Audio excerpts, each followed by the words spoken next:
Hey guys, tonight we're going to doze off to one of the sleepiest misadventures in all of Greek mythology. The time Apollo, yes, that Apollo, god of the sun and music and prophecies and high maintenance, liars, got fired from a herding job, imagine. This, you're a literal god, born on a glittering island, raised on nectar, holder of cosmic power and a strong Instagram presence in every myth cycle. And then one day you find yourself trudging through cow dung, holding a crooked stick, wondering how sheep even work. The stars shimmer above you, the crickets are chirping, and in the distance, a bored goat sneezes. Welcome to Apollo's weirdest temp job. And spoiler alert, you probably won't survive this myth with your view of divine competence intact, so before you get comfortable, take a moment to like the video and subscribe, but only if you genuinely enjoy what I do here. Also, drop your location and the time you're listening in the comments. I love seeing where you all are drifting off from. Now dim the lights, maybe turn on a fan for that soft background hum, and let's ease into tonight's journey together. You're Apollo, and today you've been fired. Not just from Olympus. No, that would imply some sort of ceremony, a warning email, or at least a wind-drenched trial by Dionysus. But no, your fall is swift and weariedly casual. One morning, you're lounging beside golden columns and discussing cloud aesthetics with Athena, and the next, you're being gently nudged out the celestial gates because, well, you killed someone, again. This time it was Python, not a snake. You found in the bushes, but a terrifying primordial earth monster, ancient, slithering, smelled like warm mildew and fate. He was guarding the oracle at Delphi, and you, perhaps with a little too much flair, shot him repeatedly with arrows until he stopped being a problem. But see, Python was technically sacred, earthborn, a minor but cranky chthonic relic with friends in high places, namely Gaia herself. So when the dust settled and Python was slumped dramatically across the hillside like an overcooked lasagna noodle, Gaia complained. Loudly, Zeus, your dad, sort of. It's complicated, sighed the sigh of an immortal HR director and muttered. Something about balance and atonement and why must you always escalate. And so, you're banished. Temporarily, it's not a full exile, more like a divine internship. On Earth, without the divine part, you land in Thessaly, where the grass is dry, the goats are nervous, and the mortals don't recognize you unless you remind them, frequently, which you do. Your sandals hit the dusty road outside a small kingdom called Fairy. The sky here is less brilliant than Olympus, more of a washed linen vibe. The people walk with a kind of cheerful tiredness, and their cows moo with remarkable mediocrity. You're not here for sightseeing, you need a job.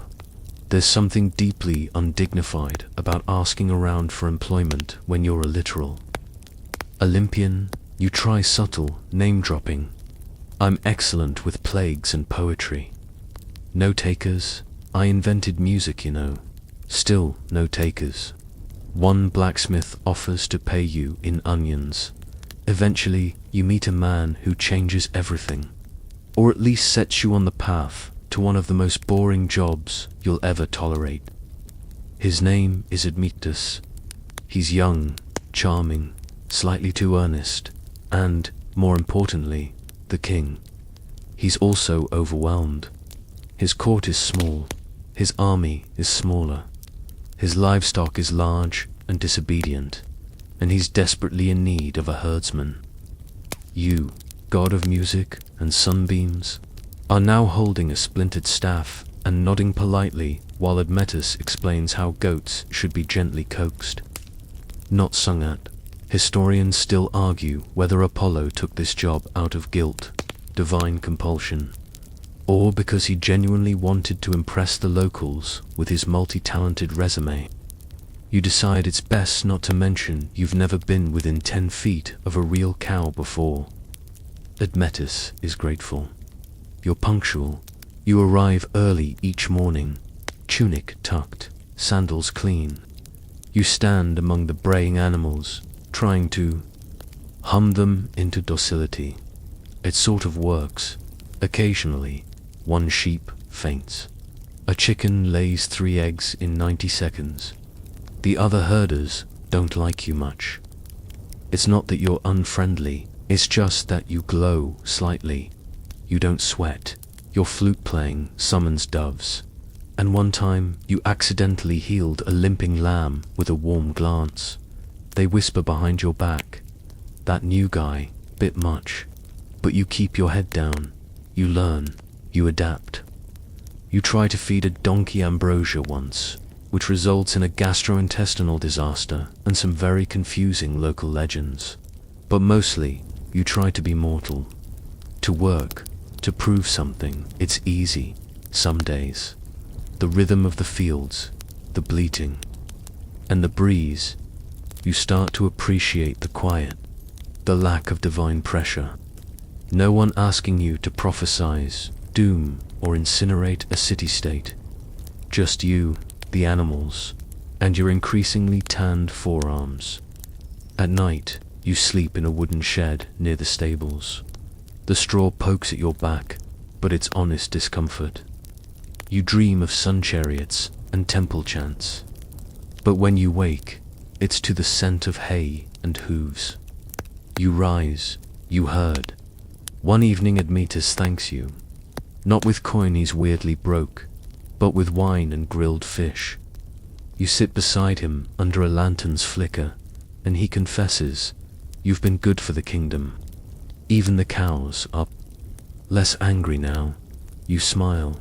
It's a strange compliment, but maybe the best one you've had in centuries. And somewhere in the back of your mind, as the stars wheel above and the cattle snort peacefully, you think, maybe you could get used to this for a while. Morning mist curls around your ankles as you trudge through the dewy grass, trying not to step on something sacred or squishy. You're still not used to this mortal rhythm. Sunrises feel earlier down here, and the roosters are way louder than they have any right to be. Admetus, bright-eyed and barefoot, meets you at the pasture gate. He's carrying a bundle of herbs and a smile that suggests either gratitude or the beginnings of a lecture about goat hooves. You brace yourself. You're doing well, he says, handing you the herbs. Rub this on their knees, it keeps the joints supple. You nod solemnly, pretending to jot this down in the invisible notepad of your eternal memory. Apollo, god of sun, music, and joint health, your job, in a sentence, is this: keep the animals calm, fed, alive, and ideally facing the same direction. It sounds simple, it's not. These cows mortals call them docile, have moods. Some refuse to eat unless you hum a particular tune. Others stare at you with the kind of vacant suspicion usually reserved for tax auditors. One has figured out how to unlock the pen gate and routinely leads Twilight. Jailbreaks. So you do what any adaptable god might. You play to your strengths. You sing, not loudly, not epically, just soft background melodies that ripple through the grass like warm wind. The animals respond. They drift toward you when you sing, heads bobbing in awkward bovine unison. One goat, who you've named Euphemia for no good reason, has developed a taste for lyre solos. Eventually, even the skeptical mortal herders stop side-eyeing you so much. Sort of. They still whisper things like sorcerer and tunic too. Clean, but they've stopped hiding your lunch. One sunny afternoon, you try introducing a rhythm to the workday. You whistle when it's time to graze, hum when it's time to rest, and strum a reed lyre assembled badly, But it works when it's time to lead them home. Surprisingly, it works. The herd starts to obey you with a sleepy sort of reverence, like you've turned their daily routine into a playlist. You don't tell them you're a god, of course, that's the rule. Olympus doesn't like interference. Still, it leaks out in weird ways. Like when you accidentally heal a cow's broken leg just by frowning at it for too long. Or when a thunderstorm rolls in and you calmly wave your hand and it drifts away like an apologetic puff of steam. People notice. They don't ask, but they notice. And one night, by the fire, one of the herders says, "You ever think we're not meant to understand how you do things?" You pretend not to hear. Then hand him some grilled mushrooms. Despite your efforts to blend in, you can't help being you. You find yourself carving musical scales into fence posts.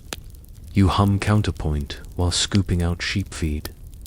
One morning, you invent a lullaby that puts the entire stable to sleep, including to pigeons and the cook. It's around this time that a curious local begins following you. She's young, sharpered, and wears a tunic the color of dry leaves. Her name is Ione, and she's apparently the niece of the palace librarian. She's also terrifyingly perceptive. You sing like someone who doesn't worry about taxes. She says one morning, arms crossed, "And your hands don't have calluses." You nod. Soft palms run in the family. She narrows her eyes. "Are you some kind of minor woodland spirit?" You almost choke on your fig. Definitely minor. Still, you enjoy her company. She asks interesting questions. What's it like being in charge of the sun? She once jokes. You don't answer, but your smile says enough. That day you make the sun rise just a little slower, casting gold over the grass like honey. You begin to understand something strange. Mortals are exhausting. Yes, but also fascinating. Their short lives mean they cram a ridiculous amount of feeling into everything. They cry over sunsets. They write poems about sheep. They get attached to goats with funny-shaped ears. It's chaotic and weirdly touching. Historians still argue whether Apollo fell in love with humanity during this time or simply found them tolerable for longer than usual. Either way, you stop checking the sky for signs of Olympus calling you back.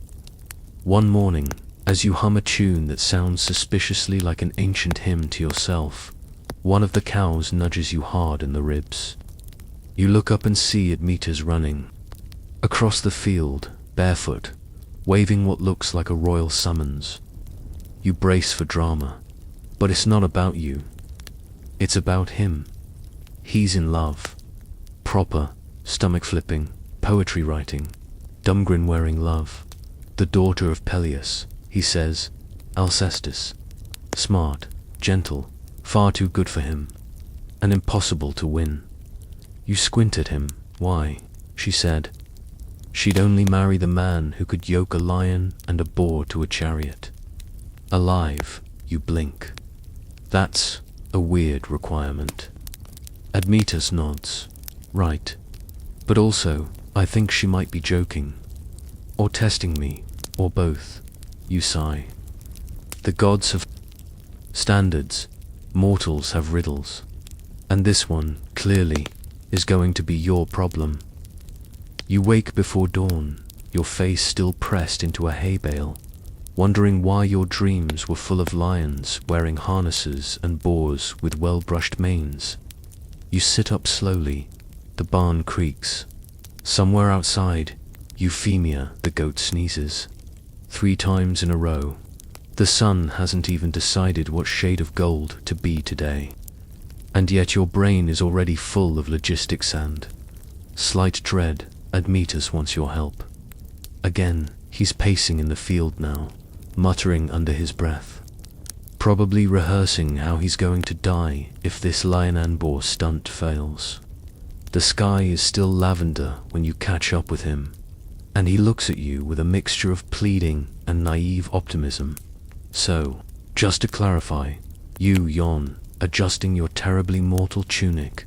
You want me to help you capture a lion and a boar, and then convince them to pull a chariot together, like a matched set of ponies.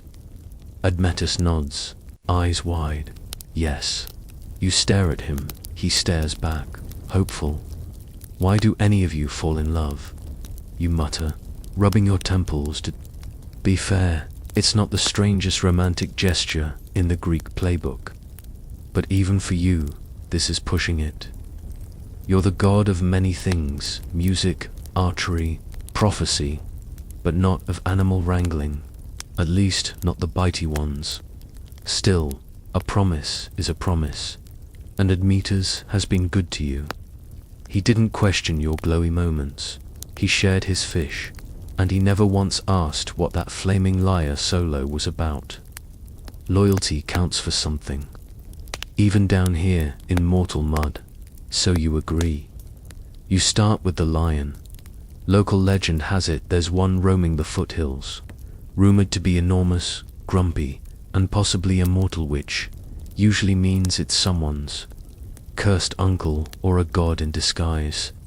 You climb through rocky gullies and tangled olive trees, following claw marks and giant paw prints. Eventually you find it.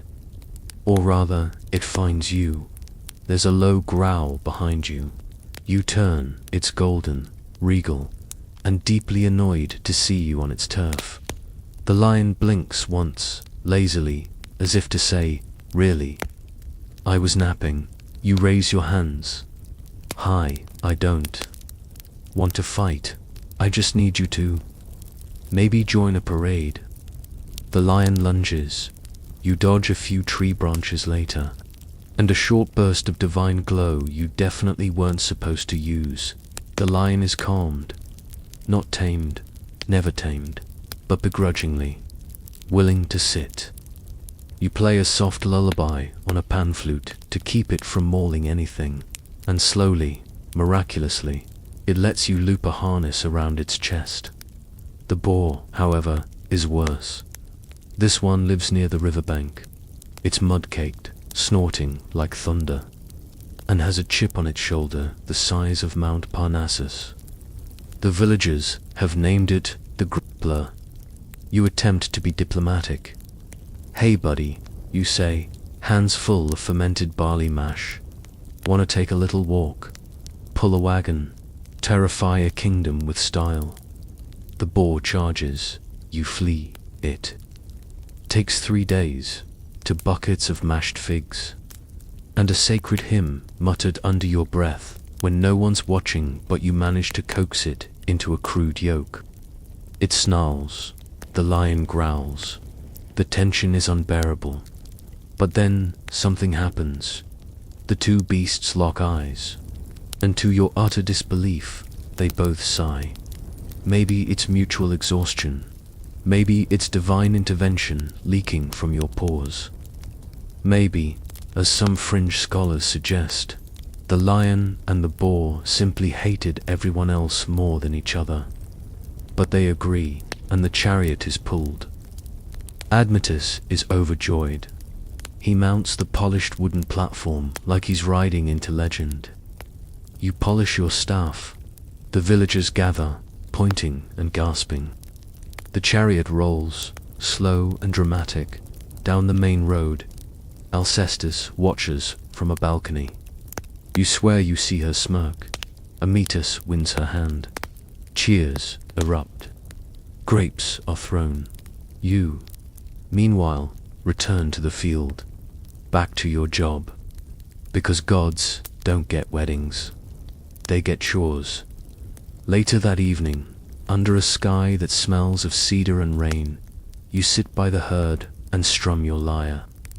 Euphemia, the goat, nibbles at your sleeve. A cow licks your sandal. The stars blink in rhythm. You find yourself smiling, a real, dumb, tired smile, because, for all the madness, this right here is kind of peaceful. Historians still argue whether Apollo truly enjoyed this mortal interlude, or simply tolerated it while waiting for Olympus to chill out. But you know, deep down, there's something grounding about fixing your own fence and having your toes licked by livestock. And besides, you've discovered something new. Cows, despite having brains the size of walnuts, have excellent taste in music. A few weeks after the lion and boar stunt, things begin to shift. Not dramatically, just enough to make you raise a divine eyebrow. The herd still follows your song. The villagers still bring you figs and questions about how you keep the hooves trimmed so evenly. But now, people pause when you pass. They bow slightly. They whisper, "He must be blessed by the gods." One even leaves an offering, a tiny clay flute, placed respectfully beside your hay-stuffed sleeping mat.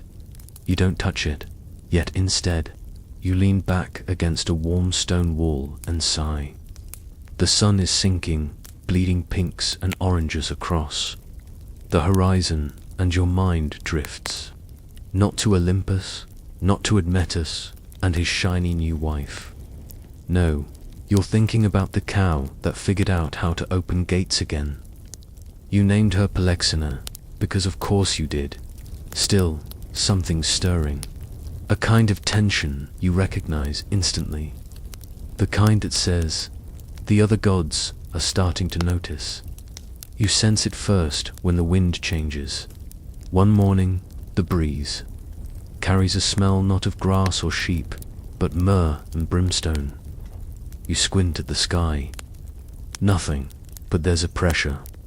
A presence just outside the edges of reality. Then, a bird shows up. Not just any bird. A raven, jet black, with eyes far too intelligent. It lands on the fence post, and watches you herd the animals. All day, doesn't blink, doesn't squawk, just watches. You mutter, "I know that's you, Hermes." The bird tilts its head. Later that evening, as you spoon barley stew into your mouth, it hops down beside your fire and coughs yes. Coughs up a rolled bit of parchment. The note is brief and smells like sandalwood. You unroll it with one eyebrow already arched. We've noticed, be discreet. The sun won't steer itself forever. You toss the note into the fire. It vanishes without a puff. Just a hiss, so Olympus is watching. That should scare you. It doesn't. Not exactly. But it does mean you need to be more careful. You stop glowing by accident. You stop humming chords that make plants bloom. You even resist the urge to magically dry the mud off your sandals. For the most part. But of course, you're still you. And being a god, even on sabbatical, has its side effects. Like dreams that show the future. You never asked for those, they just arrive, vivid and persistent. One night, you dream of Admetus lying on a cold stone slab. The palace is dark, Alcestis is crying. Something winged and shadowed hovers above them. You wake in a sweat heart, racing, even though your mortal body technically isn't supposed to sweat. Euphemia, the goat, has her head on your foot. She snores softly. The next morning, you visit the palace.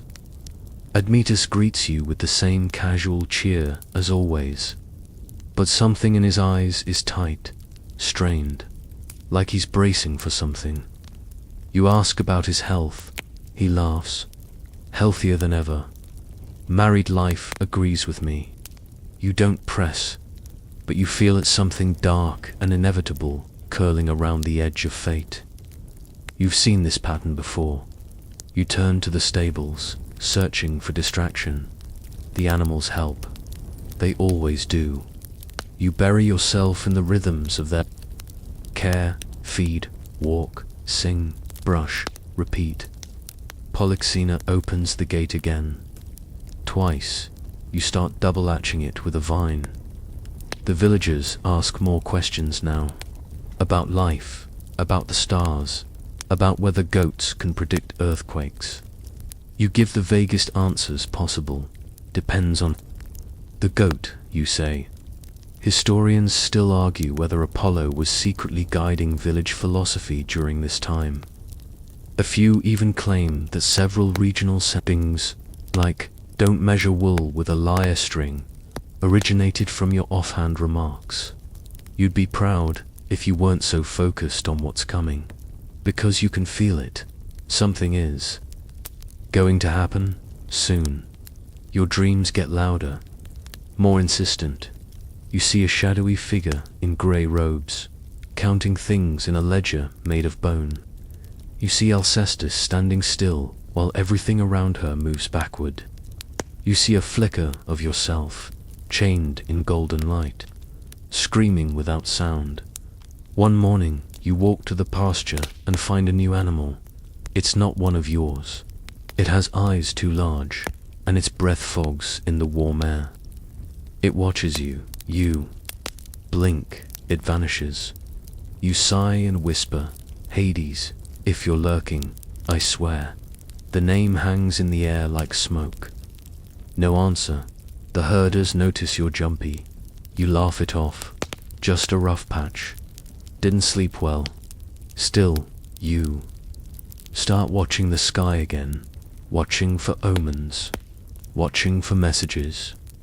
You pluck your lyre one night, and the string breaks. A bad sign. But what can you do? You're not supposed to interfere. You're not even supposed to be here, so you wait. You heard, you listen, and you try, desperately, to pretend that this isn't the calm before something terrible, because you've been a god long enough to know. Fate doesn't knock.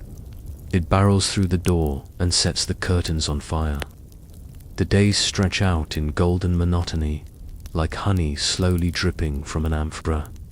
You keep working the herd, mending fences, and humming lullabies that shouldn't make the olive trees lean closer, but still do. The villagers adore you. Is popular, modest, and freshly married. Alcestis strolls the palace garden with a book of riddles and a half smile. Everything looks perfect, which is why you know it won't last. It never does. You first sense the shift. One quiet afternoon, you're oiling a goat's hooves, don't ask. We just know it helps. And the breeze stills. Utterly the leaves stop rustling. Euphemia, usually braying over her food schedule, stands motionless, and the light changes. It turns a shade to golden. Not warm and pleasant, more like sunstroke waiting in ambush. You look up, there's a figure standing on the edge of the field. Tall, robed, and impossible to focus on. You blink, and they're closer. Blink again, and they're gone. Fantastic. You mutter, subtlety's dead. That night, you dream again. But it's no longer a dream. It's a message, not a voice. Those are too risky. Just an image, carved in shadow and fire. The fates, snipping a golden thread. You wake gasping. Admetus is going to die. You feel it in your bones. Your godskin humming like a struck harpstring. No exact date, no time, just the certainty. It's coming soon, final, and you're not allowed to stop it. Gods, for all their drama and lightning bolts, obey a hierarchy.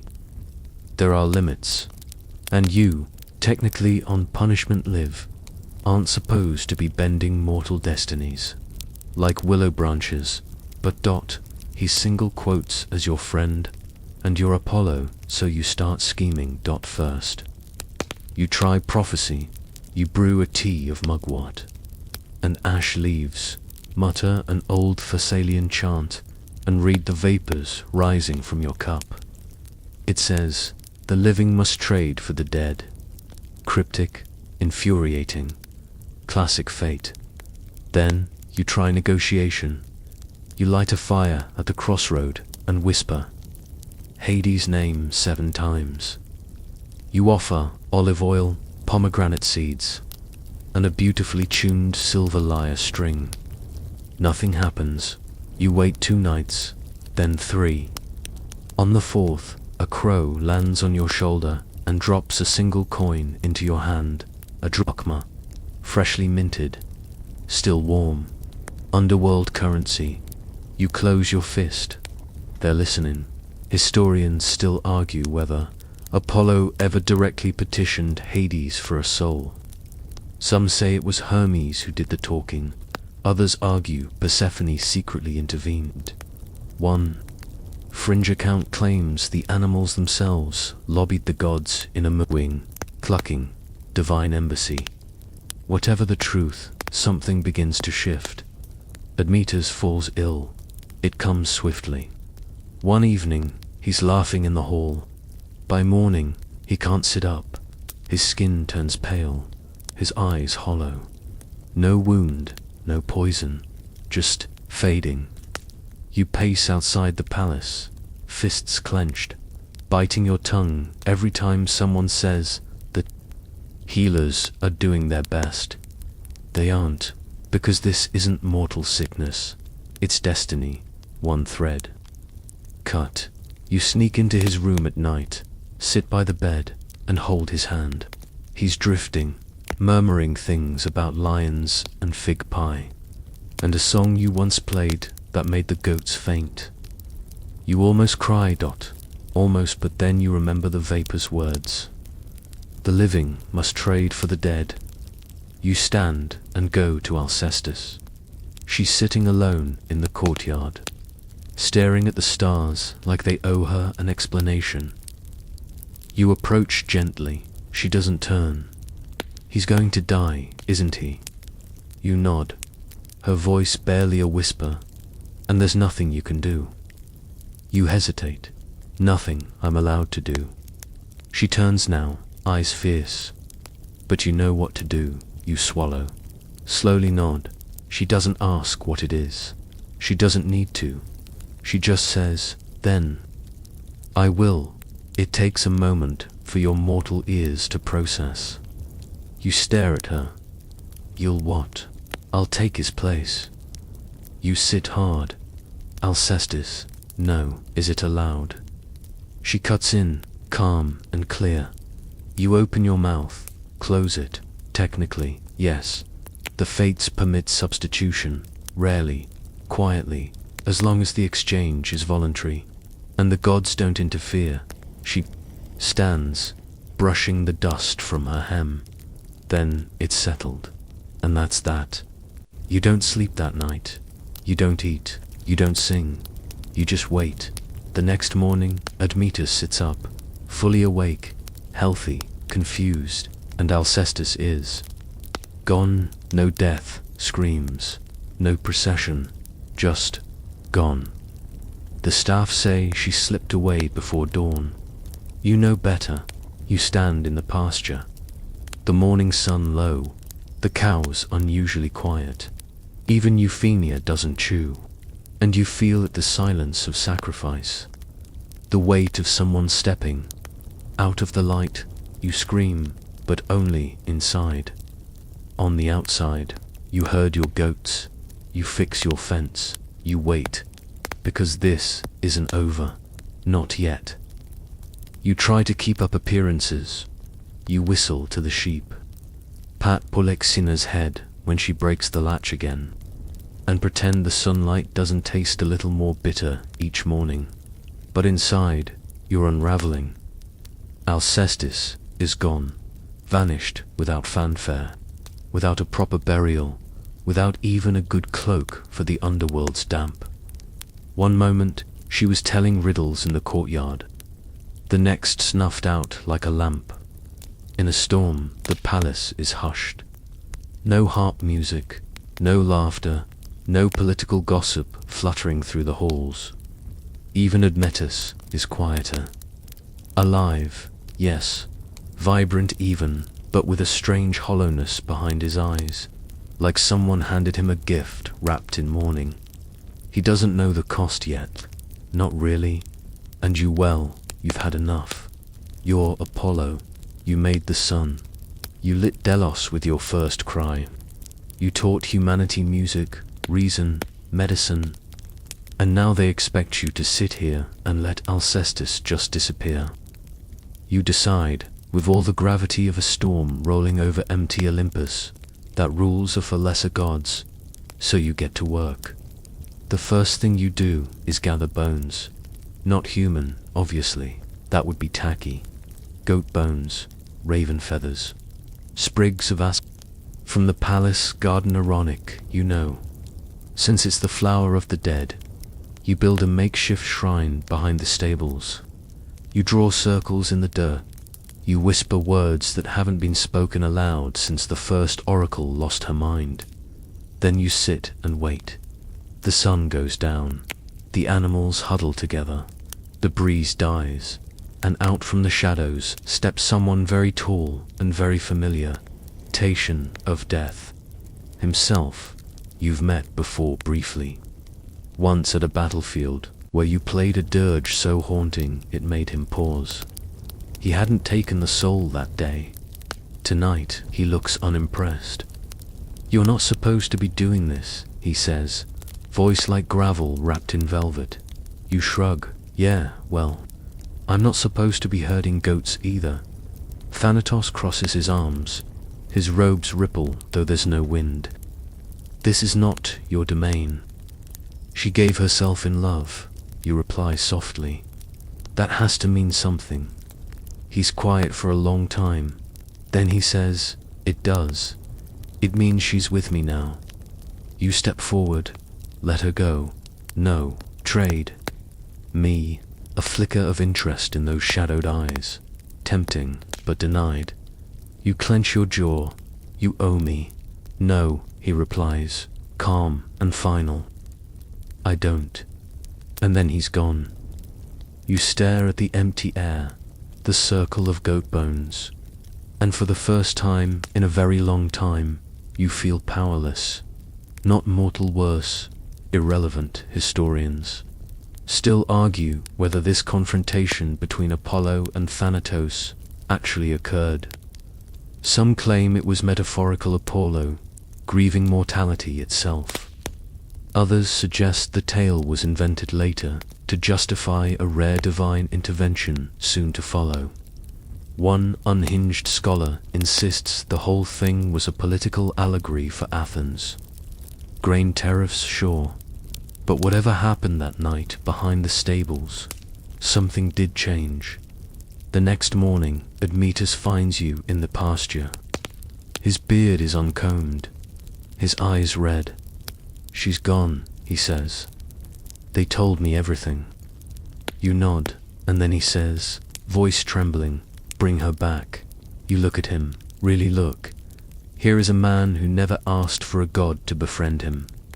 Never begged for miracles, just lived his life with sincerity, humility, and the misfortune of catching your attention. You want to tell him no.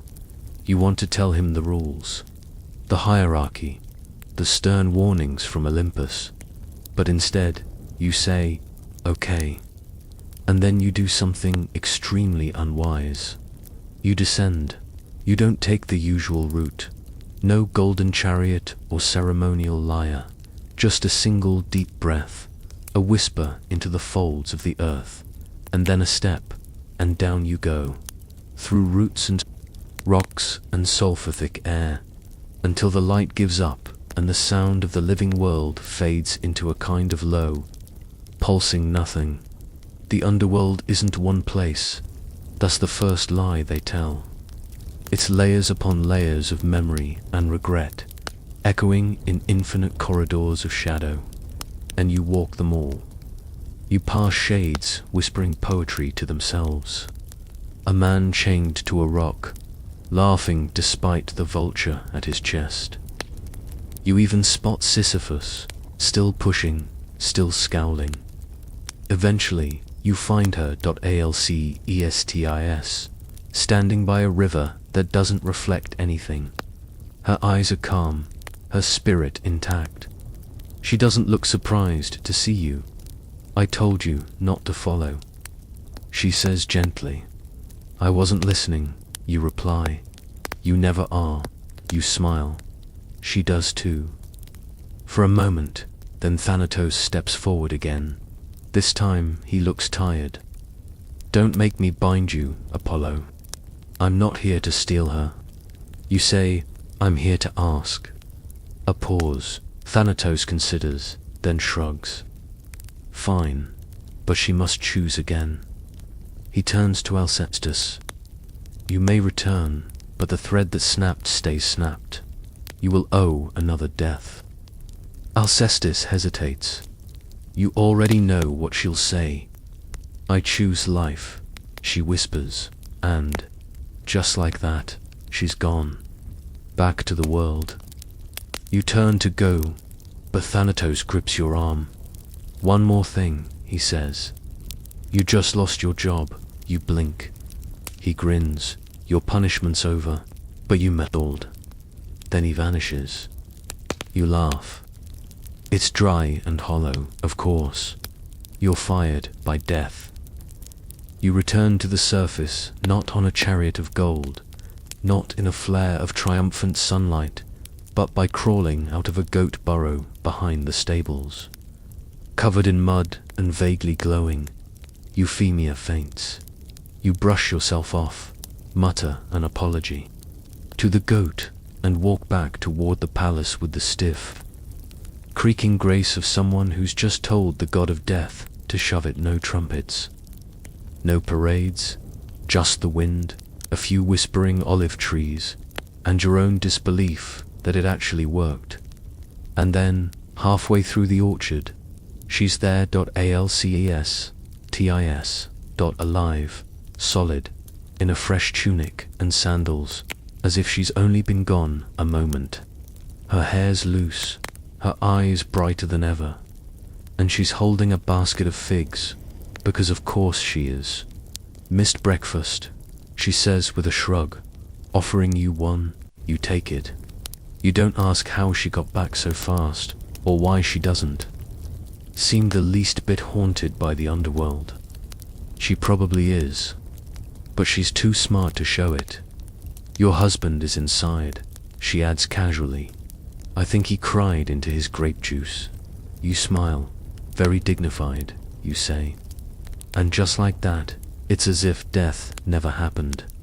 Historians still argue whether Alcestis truly died and returned, or whether the myth is symbolic of spring returning after winter. Some say she represents feminine sacrifice. Others insist she was a real Thessalian queen whose death was faked for politics. One charming but entirely implausible theory claims it was all staged for a bet between Apollo and Hermes. You'd believe it, honestly. Still, things don't go quite back to normal. For one, the palace is now the most popular pilgrimage site in a 100-mile radius. Poets flock to it. Philosophers want interviews. Priests organize debates. Every bard with a lyre and a wine flask wants to write an epic about the lady who beat the grave. You avoid all of them. You're not really in the mood for applause, or questions, or worst of Olympian attention.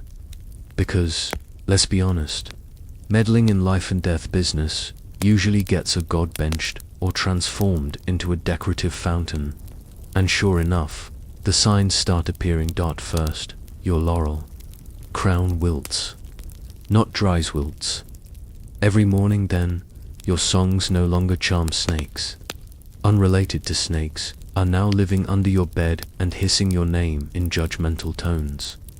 Finally, your reflection disappears from puddles. That's not normal. You get the hint. Your time on Earth is almost up, but you're not quite ready to leave. You start spending your afternoons with Admetus, not as a shepherd, but as a friend. You sit by the palace gate, tossing olives at birds, talking about everything and nothing. He asks you about the stars. You ask him why mortals eat fish with their fingers. Still don't get it. He's different now, not sadder, not weaker, just quieter, like he's seen the horizon too early. You notice Alcestis watching him sometimes, as if memorizing the shape of his hands. She never speaks of the days she spent gone. She doesn't need to. One evening, the three of you walk in the vineyard. The sun is low, the grapes thick on the vine, and for a moment, it feels like the world forgave itself. Alcestis turns to you. "So," she says casually, "how much longer do we get you?" You don't answer right away. A breeze picks up, warm, familiar, and then you hear it. Lyre strings playing from the clouds. They're calling you back. You sigh. "Soon," you say. "But not right now. Because there's one last thing you need to do." You find the villagers gathered around Euphemia, the goat. She's bloated on fermented barley and hiccuping in iambic pentameter. Children are giggling. Someone's painting a fresco of her on a wall. You smile. Mortals are absurd. Then you raise your hands. You play a song. Not on a lyre, just with your voice, soft and low, humming something ancient and bright. A lullaby for the land, for the goats, for every fig tree and farm dog and stargazing child who once asked, "Can gods get tired?" Yes, and yes. But even tired gods like to say goodbye properly. You bless the village. No fanfare, no golden thunderclap. Just a little warmth in the soil, a little extra ripeness in the fruit. An unspoken promise that even though you're gone, they'll still be watched, still be loved, still be remembered. And then you turn toward the sky. You feel yourself lifting slowly, like mist rising off morning grass. The shepherd disguise fades. The calluses, the dusty cloak, the scent of goat all gone. The sun reclaims you. You don't look back. Well, maybe once. Okay, twice. The last thing you see is Admetus and Alcestis, standing in the courtyard, fingers interlaced, looking up into the fading light. They don't wave. They just smile, and that's enough. You are Apollo again. Not the muddy-footed shepherd, not the underworld trespasser, not the guy who got head-butted by a goat named Euphemia. No, the gleaming, golden, proper deity, Apollo, resuming your place among the heavens with that familiar ribbon of solar flare coiling around your shoulders like an affectionate pet snake. And yet, it feels off. Mount Olympus hasn't changed in your absence. Still, all ivory columns and floating echoes, and the occasional wine stain left over from Dionysus's poetry slams. But you have changed. You step through the gates of the divine court, and instantly, every head swivels. Athena raises one brow, book still open. Hermes gives you the wow, that was a choice face. Artemis, your twin, your other half just whistles under her breath. A sound like wind through pine. You smell like goat, she says. You grin. I had a job. A mortal job, she asks, half amused, half disgusted. Do I even want to know? No, you reply. Zeus looms at the top of the steps like a particularly judgmental thundercloud. Robed, glowing, beard practically vibrating with self-importance. Apollo, he booms. Father, you boom back. The formalities begin. There are rules, of course. You broke at least 7. One of them involved illegally descending to the underworld without prior documentation. Another, emotionally interfering in the thread of mortal fate. And then there's the real offense, being too involved. You were sent to learn humility, Zeus says, pacing now, thunder in his step. Not to rearrange death. You roll your eyes. Next time, I'll let the grieving husband cry into his wine alone. Do not test me, boy. You consider responding, but there's no point. Because as he drones on about precedent and divine boundaries, a few things become very clear. First, none of them have ever actually spent time among mortals. Second, none of them really care about what mortals feel, just how their stories keep Olympus relevant. And third, you've grown soft, or maybe not soft, just awake. You glance at Artemis. She's smirking like she knows exactly what you're thinking. You imagine her in your sandals, hurling a javelin at Thanatos, just for fun. Probably would have gone smoother. Still, you wait out the lecture. Historians still debate whether this celestial scolding was ever part of the original myth, or added later to reinforce obedience. One theory, my personal favorite, claims that Olympians held a literal trial, with Hera as judge and Dionysus as a very drunk jury. In any case, the verdict is predictable. You're put on divine probation. No oracles for a month. No thunderbolt privileges. No artistic commissions from mortals. Your sun chariot license is even temporarily suspended. Honestly, that one stings. So what can I do, you ask? Zeus folds his arms. Reflect. Fantastic. You retreat to your golden palace, a place so shiny it gives sunburn just by looking at it tanned. Promptly do what any reasonable deity on probation would do. You sulk. For 5 days. You lounge on lionskin cushions. You ignore Apollo-themed prayers from Corinth. You doodle sheep in the margins of your celestial songbook. And then, slowly, something shifts. You pick up your lyre. You start playing again, not for praise or prophecy, but just to remember how. The notes feel. Your songs change. They're quieter, gentler, less about victory, more about vineyard shadows and the sound of goats chewing grass. Mortals start dreaming of fig trees and warm wind. One child in Thrace paints a goat with a halo and says she saw a music god with kind eyes. No one believes her. You begin walking through mortal dreams, not declaring, not judging, just observing. And what you see surprises you. Some remember your fall from favor. Some still call your name before duels or surgeries or childbirth. But most remember you as the one who gave her back. That's what they call you now.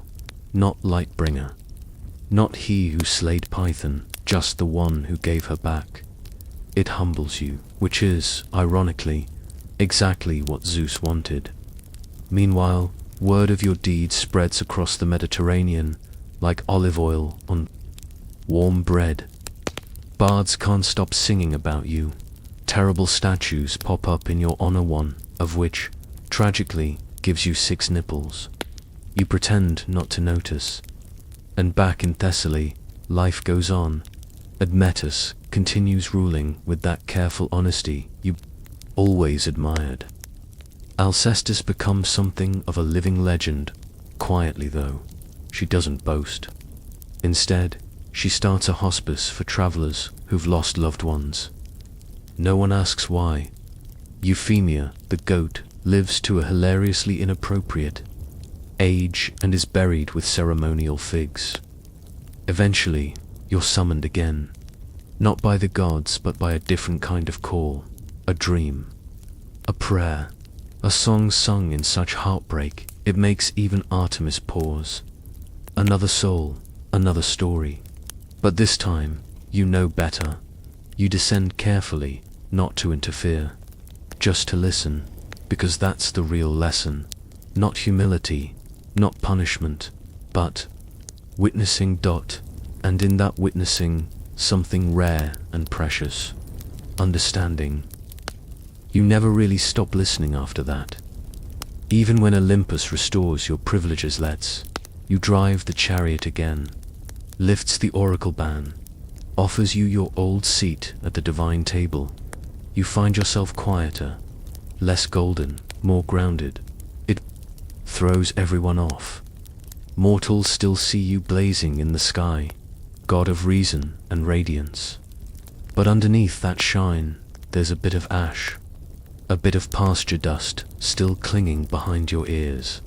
And sometimes, just sometimes, you hear a mortal say your name softly, not out of desperation or glory-seeking, but like they're remembering a kindness, a moment when light returned to their life. You like that.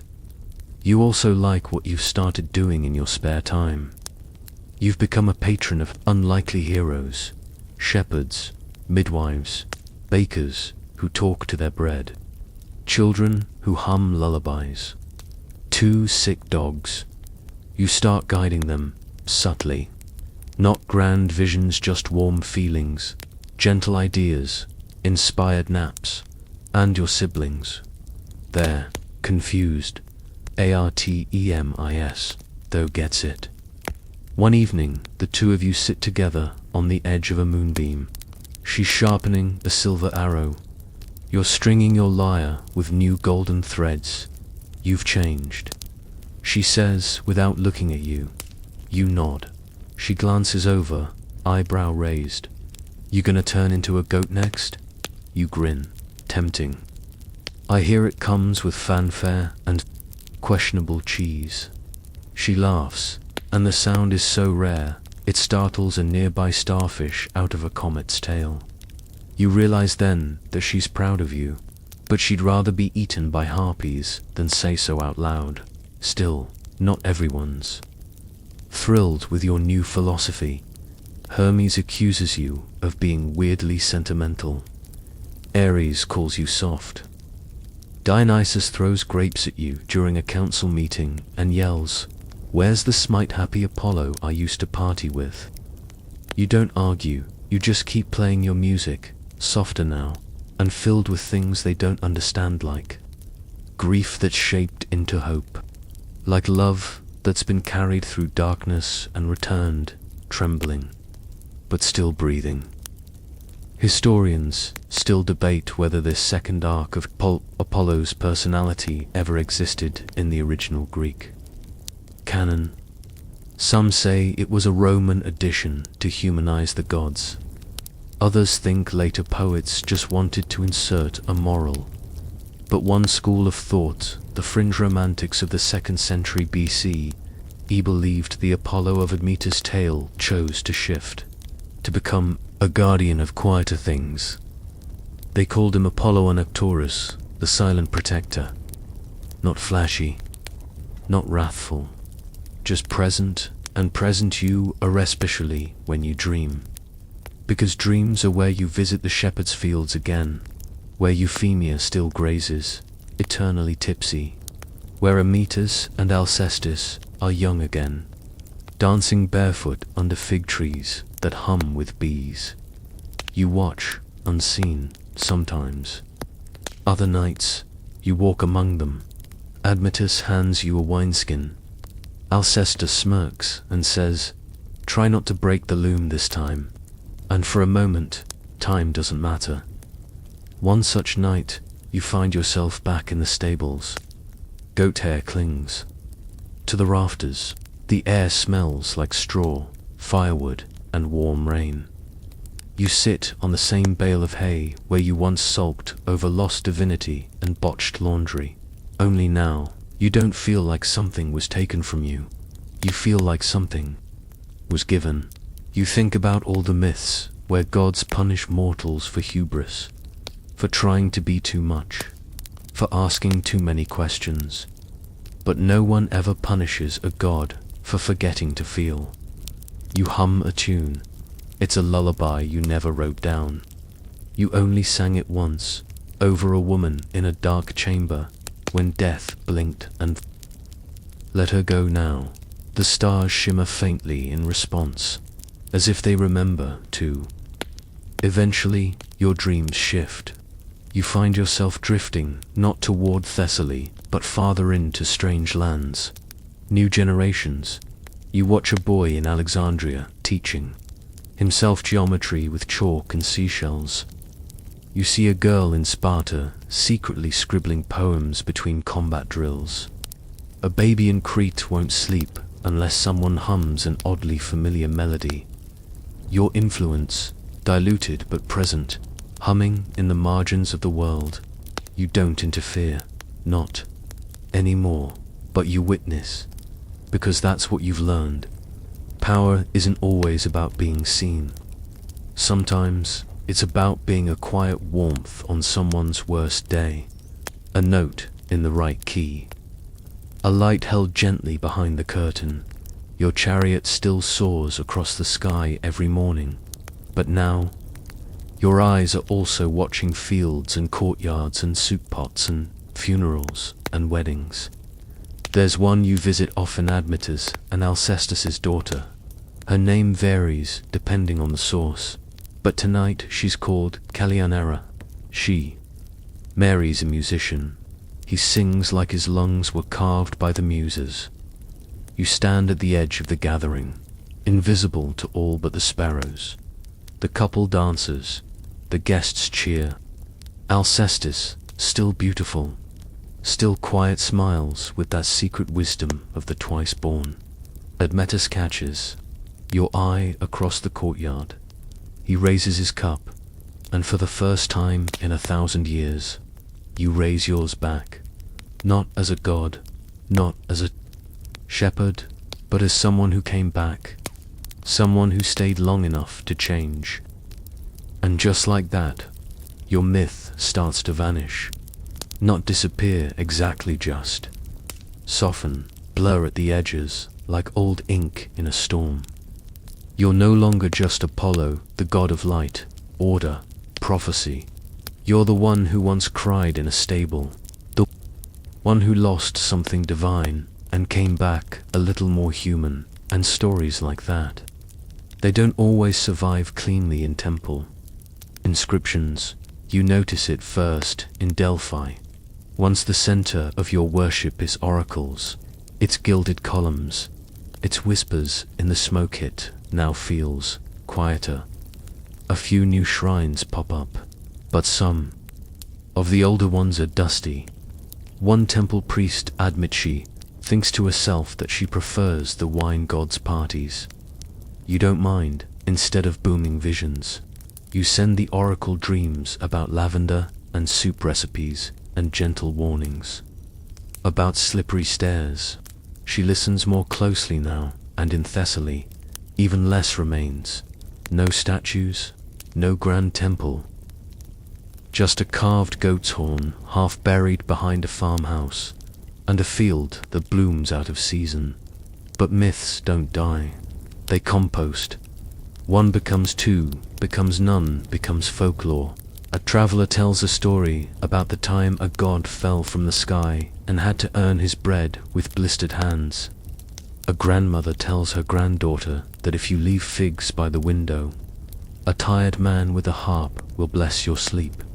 You're not offended.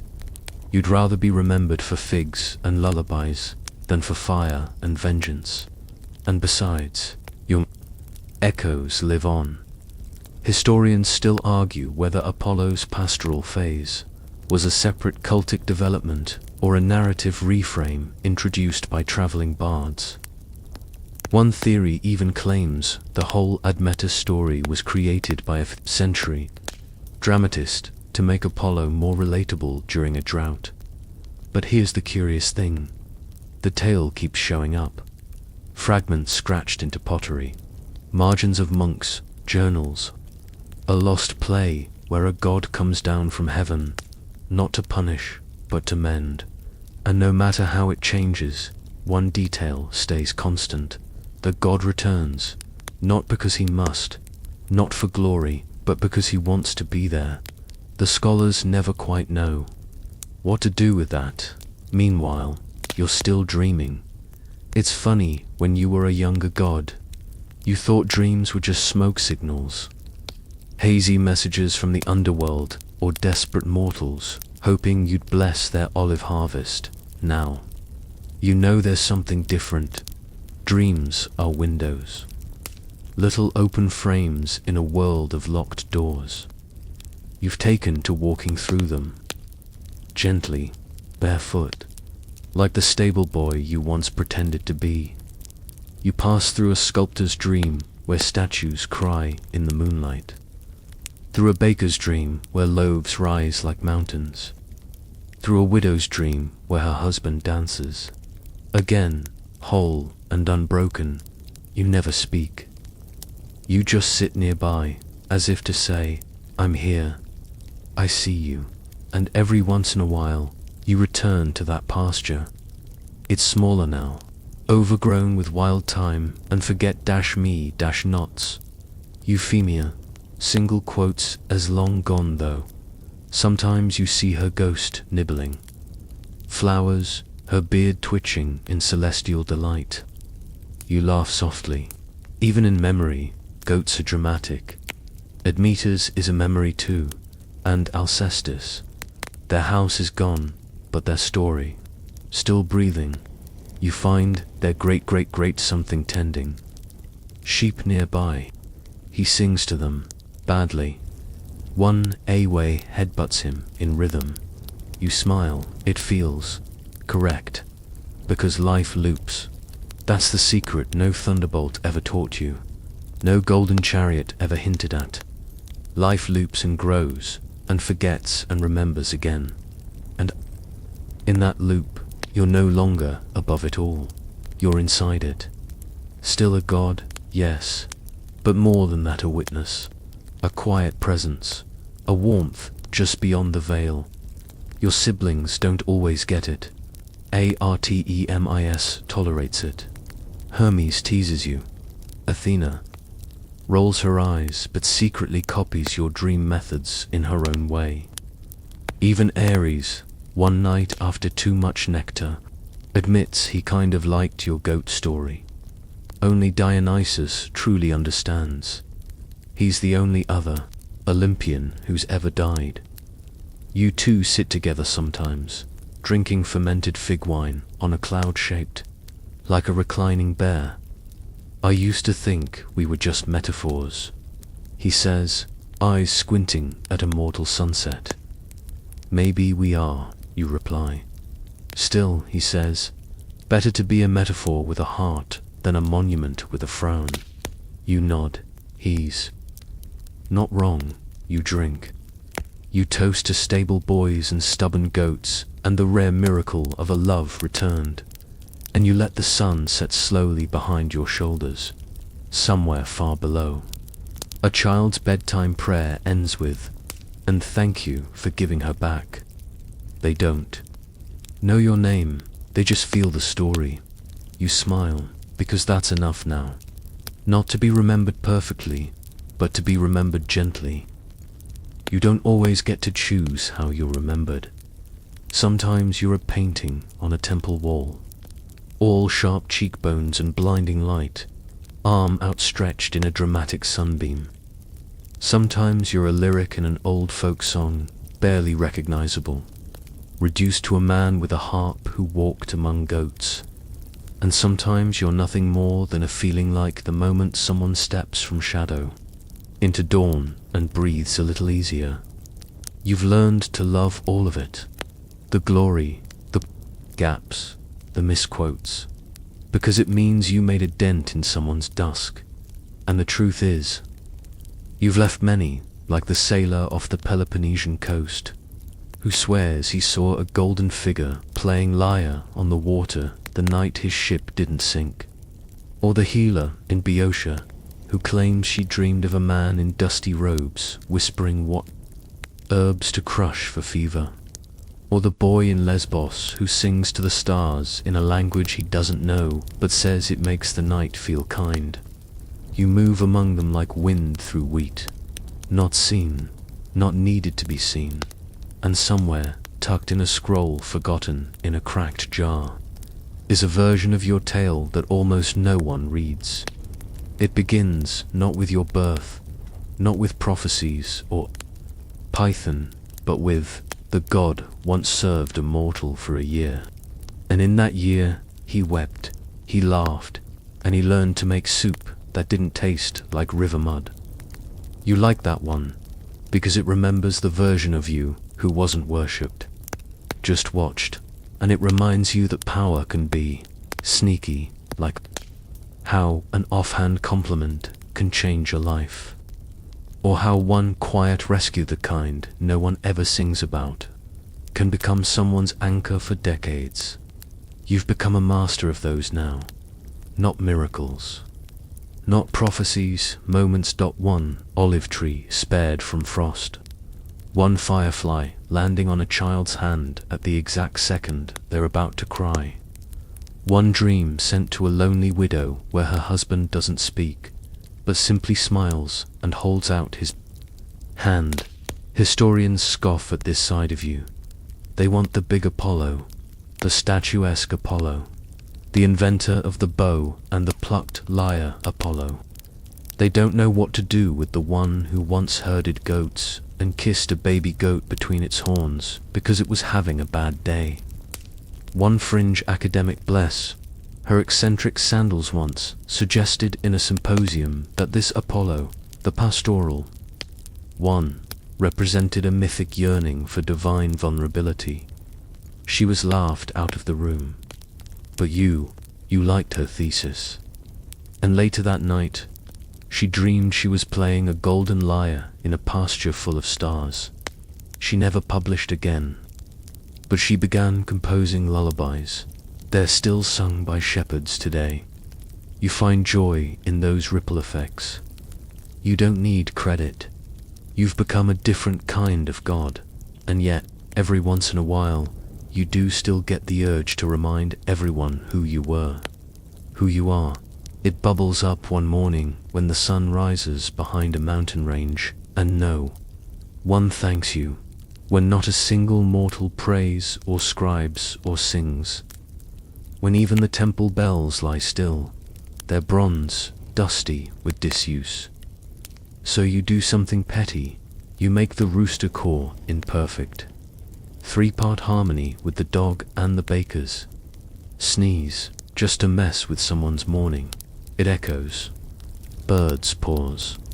The baker says, "Was that Mozart?" You smirk. Still got it. Even gods need to stretch sometimes. But you don't linger. You let the sun rise as it should. Soft, steady, forgiving, the kind of sunrise that doesn't say, "Look at me," but instead whispers, "You're going to be okay." Because that's what you've become. Not the fire, not the thunder, not even the music, just the warmth that lingers after. The feeling of being safe, even when things break, even when death forgets itself and hands someone back, even when goats stumble and friends fail and gods fall. You're the memory that glows at the edge of all that. And it all started with 1 year in a dusty pasture. Historians still argue about whether the story was meant to humble you or us. They never consider the possibility that it did both. But that's the thing about myths. They aren't blueprints, they're mirrors. They change depending on who's reading them and what they need to see. And if someone needs to see a god fall from grace, herd goats, and learn compassion, you'll let them, because it means they're still listening. And as long as someone is listening, your story hasn't ended yet. You sometimes wonder quietly, during the long stretches between dreams, what would have happened if you had never left Olympus? If you'd never been punished, never stood barefoot in the hay, holding a wooden bucket that smelled like sadness and goat breath. You might have stayed. Magnificent, distant, respected, the kind of god who gets carved into marble but never invited to dinner. Your temples would have gleamed. Your hymns would have thundered. Your name would have been etched on every seal and scroll. And yet, you would have missed the smell of time on a herder's cloak, the sound of a goat's hooves on frostbitten dirt, the moment when a mortal looks at you, not with fear, but with affection. And once you've known that, you can't go back, so you don't. You Spend more time drifting now. Not with purpose, not always. Sometimes just to be present. On the longest nights of winter, when the stars feel brittle and the wind forgets how to be gentle, you settle over lonely rooftops. You hum into chimneys. You warm the bones of old women who sleep with their hands curled over empty spaces. You don't always bring light anymore. Sometimes you just bring quiet. That's become your new power. Quiet, not the absence of sound, but the sacred kind. The kind that tells mortals, you're not alone. Not tonight. Historians rarely mention this power. They'll debate your oracle at Delphi, the ambiguity of your prophecies, the political symbolism of your solar dominion. One camp insists your pastoral tale reflects a foreign infiltration of Near Eastern fertility motifs. Another believes it's allegory for celestial bodies waning and rising again. No one ever says Apollo became kindness, but you did. Found more divinity in a calloused hand than in all the ivory statues. More grace in a field of clumsy sheep than in any golden temple. There's a fringe poet in Samos who gets it. She writes, "The sun god once fell, not from hubris, but into humanity, and what a gentle fall it was. Her scroll was never published. It sits in a box beneath her bed, wrapped in twine and thyme sprigs. She reads it aloud only to her cat. And maybe to you, if the wind is just right. You always listen, and on your slower days, you revisit that little town where it all began. Not much remains. Admetus is long since gone. The herds have scattered. The pasture was converted into an olive grove by some clever grandson with business sense. But the air remembers. It smells sweeter here, warmer. Even the bees seem to hum, in a different key. You watch a new couple plant lavender beside their house. You hear them wonder aloud, didn't this place used to belong to someone famous? They're not sure who. You're not offended. You smile and leave them an extra breeze to keep the gnats away, because the truth is, legacy doesn't live in names. It lives in feelings, in the way someone tends a fire, in the way they offer figs to guests, in the lullaby they hum without knowing where it came from, and you've seeded those everywhere. A child in Thebes wakes from a nightmare and says, "It's okay. The light man is here."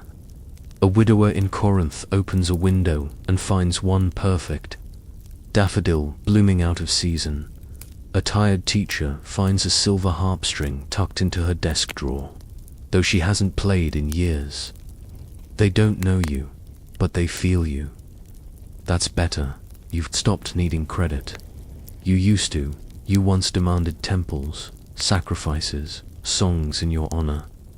Now you feel more seen in silence, in the way someone watches a sunrise and doesn't check the time, in the sigh of relief. When the power comes back after a storm, in the half-second of stillness, before a concert begins, you live in those.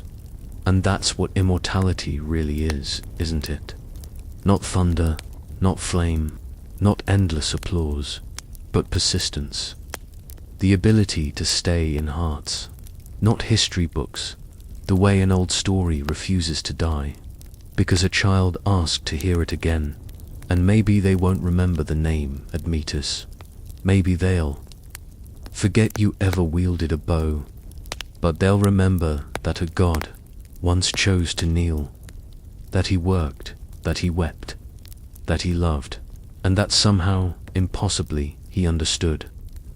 Somewhere in a seaside village where the cliffs fall sharply into the Aegean, a grandmother tells her grandchildren a bedtime story. She doesn't use your name, not because she forgot it, she remembers it well, but because, in this version, the god is just the man who watched the goats. She says he had golden hair and sad eyes, and he could hear music in the wind before anyone else did. He was always humming, and the goats loved him, especially the grumpy one who kept chewing the olive tree. And every time the children laugh, she softens, because she knows, in the way grandmothers do, that stories aren't just for passing time. Therefore, passing truth sound, the one she's weaving now, is older than marble and deeper than myths. She ends it by saying, "And when he left, he wasn't a god anymore. He was something better. He was kind." You sit quietly outside her window as the sea breeze rolls in, warm with salt and rosemary. The house smells like lentils and clean laundry. And for a moment, you feel like something inside you finally unclenches because she gets it. Not the priestess with scrolls. Not the statues carved by perfection-obsessed sculptors. Not even your old siblings on Olympus. Her. She understands that the best version of you wasn't the archer, or the prophet, or even the sun chariot driver. It was the one who showed up, sore and dusty, to hold a stranger's grief and do the job anyway. And the best part, she doesn't need proof, no marble, no inscription, just the warmth in her bones when she says it aloud. Historians still argue whether such mortal memories of gods are residual cultic traces or folkloric drift. Some claim they're proof that divinity faded as rationalism rose. Others insist it's simply how all myths dissolve into love stories, lullabies, and bedtime tales with names rubbed off by time. But they miss the point. You didn't fade. You mellowed. You found more satisfaction in being someone's quiet comfort than in commanding legions. And the world adjusted. Without realizing it, mortals made little spaces for you. Not grand temples, but flickers of reverence. A harp left untouched, but never dusted. A sunny spot on the floor where the cat always naps. A field that blooms out of season, and no one knows why. You visit those places often, not out of vanity. Not anymore, but because they feel like home, like the pasture once did. And, just occasionally, you still see her. Euphemia, you're not sure if it's a memory or a dream, or the goat afterlife slipping into your sleep like clover-scented fog. But there she is, still stubborn, still loud, still trying to eat your sandals. You reach out to pet her and she snorts and headbutts your knee. You laugh every time. And in those moments, you're not a god at all. You're just someone who once learned how to carry a bucket without spilling it, who cried when a friend died, and who got very good at dodging hooves. You're someone who changed, not with thunder or revelation, but with chores, and the lesson still holds. Power doesn't always roar.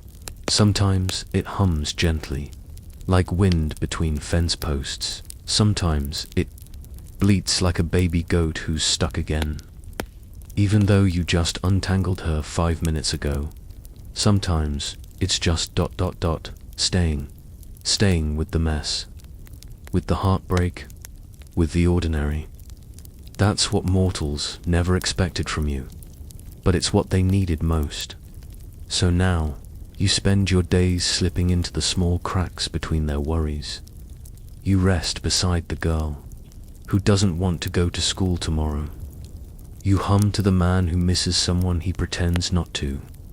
You light a golden edge around the cloud that almost blocked the moon, just to remind someone looking up that light is patient. You never ask for thanks, but sometimes someone whispers thank you anyway. Maybe not to you, maybe to the air, to the moment, to the warmth. It's enough, because you remember what it was like to be alone in that pasture, thinking the sky might never speak to you again. You remember how much it meant when it finally did, and now you are the sky, gentle still, listening. You don't burn like you used to. You glow, You once believed that songs were meant to be sung to the world, loud, bright, full of deliberate crescendo. But after your time among the goats and mortals and lavender fields, you learned something stranger and softer. Sometimes the best songs are the ones you don't sing aloud, the ones you hum under your breath. Not because you're hiding, but because they're just for the moment. For the wind, the wheat, the little boy who doesn't know why he's crying and just needs someone to sit beside him until it passes. You still have your lyre. Of course you do. It's not gold anymore. Well, it is, technically, but the gleam is dulled by dust and fingerprints, a couple of goat nibbles, and one shallow crack where it once fell during a thunderstorm and you couldn't be bothered to pick it up for 3 days. You strum it gently now, like the strings might remember, and they do, because in every soft vibration, you hear all the places you've been, Delphi in its loud prophetic glory, the chants rising like steam, the pasture buzzing with flies and sunburnt silence, the orchard where a girl once asked if the gods could get sunburnt too. You didn't answer, but for the record, yes, you can, and it itches like justice. Historians still argue about your connection to music. Some claim it was Orpheus who played with the most heart. Others swear you invented harmony itself, gifted to you by the muses or stolen from them, depending on which temple you ask. A few insist music was only ever a metaphor for automatics with strings, but none of them were there when you played a lullaby for a dying lamb and it stopped crying. None of them saw the way. Admetus smiled not at the melody, but at you, the moment you softened enough to share it.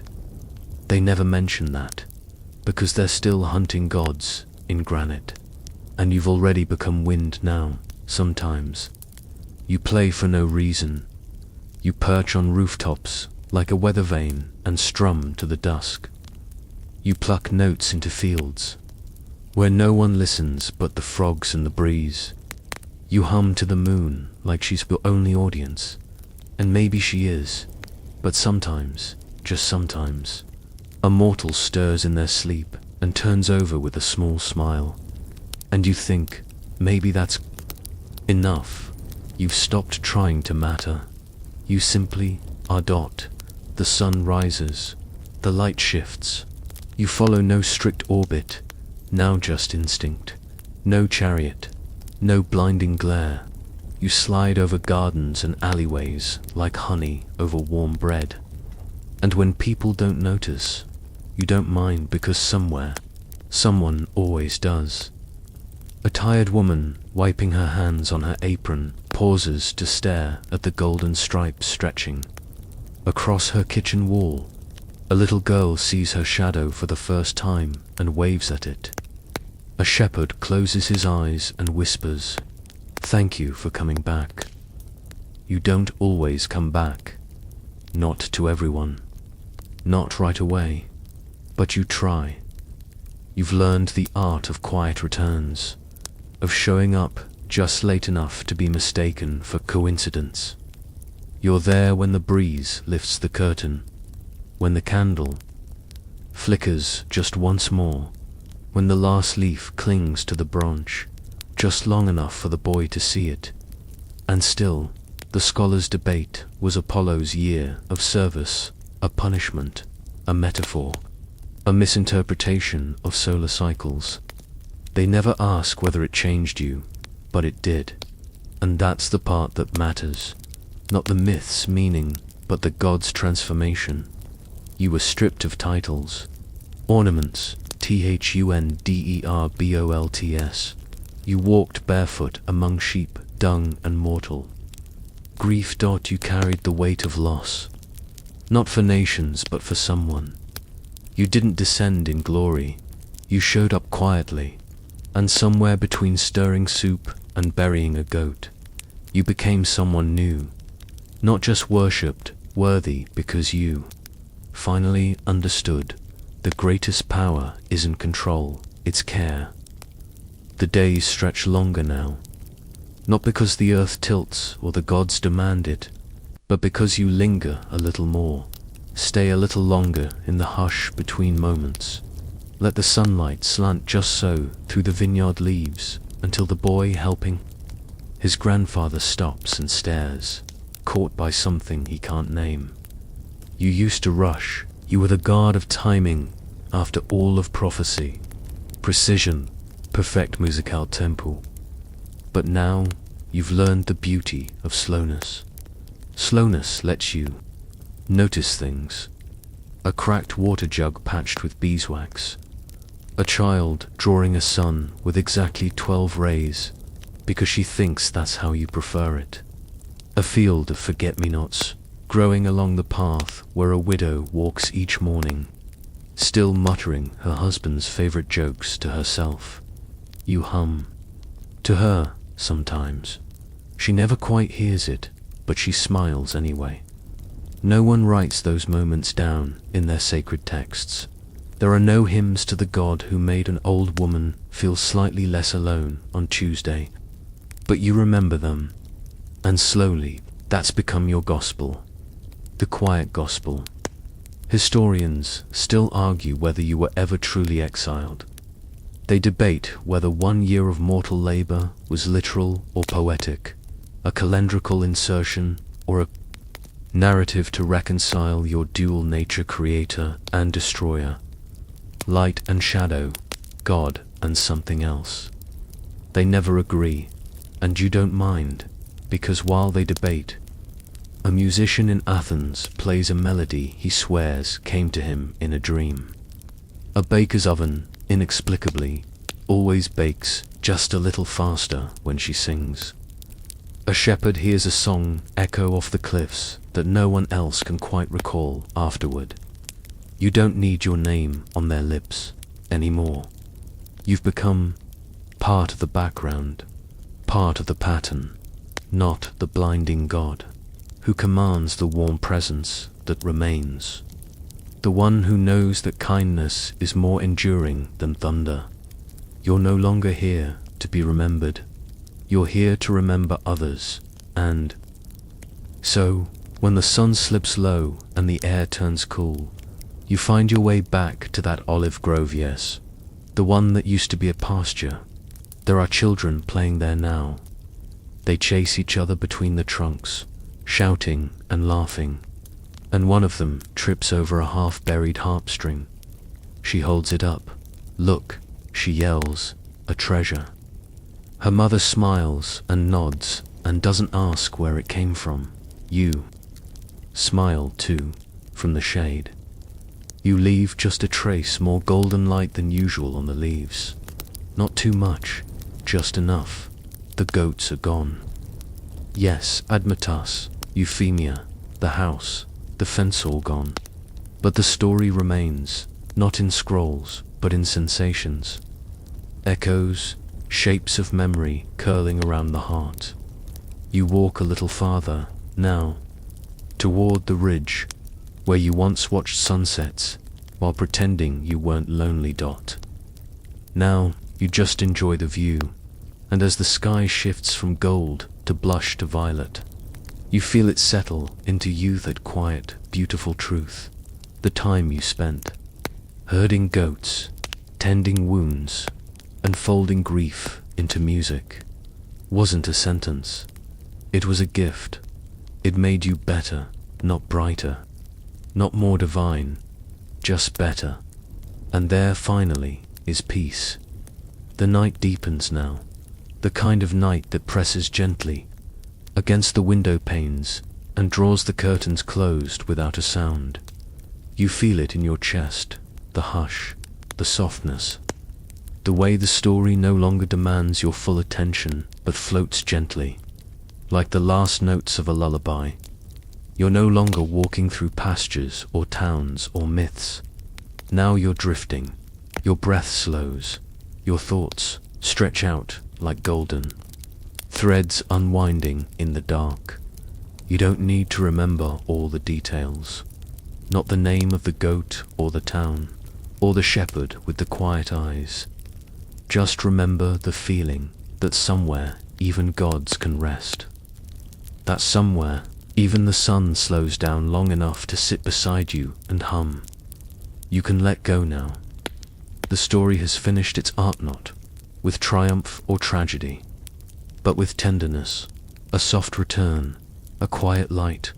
You're safe here, you're wrapped in a tale that doesn't ask anything more of you. No prophecy to chase, no myth to fulfill, just breath, just stillness, just warmth curling at the edges of sleep, like a cat settling into your lap. Let it take you, let your eyelids grow heavy.